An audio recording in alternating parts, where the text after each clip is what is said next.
ప్రతి పేదవాడు కుటుంబంతో సంతోషంగా గడపాలన్న లక్ష్యంతోనే షీర్వాల్ సాంకేతికతతో అన్ని వస్తువులు ఉన్న ఇళ్లు నిర్మించామని రాష్ట్ర పురపాలక శాఖ మంత్రి నారాయణ అన్నారు. నెల్లూరు జిల్లా కావల్లోని మద్దూరుపాడులో పేదల సొంత ఇంటి కల ముఖ్యమంత్రి కృషితో సాకారం పేరిట జరిగిన ఇళ్ల కేటాయింపు కార్యక్రమంలో ఆయన పాల్గొన్నారు. ప్రధానమంత్రి ఆవాస్ యోజన పథకం కింద నిర్మించిన ఈ ఇళ్లను బయోమెట్రిక్ విధానం ద్వారా కేటాయించే కార్యక్రమాన్ని ఆయన ప్రారంభించారు.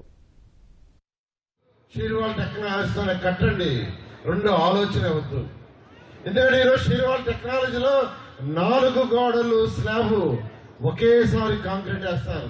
ఇంతవరకు భారతదేశంలో ఎక్కడ ఇల్లు కట్టినా ఫ్లోరింగ్ అంతా ప్లాస్టింగ్ చేస్తారు. 45 టైల్స్ 2 అడుగులు 2 అడుగులు వేయాలి. పట్టణాలలో నగరాలలో చదరపడుగు 3,000 నుంచి 4,500 పెట్టి కొంటున్నారు.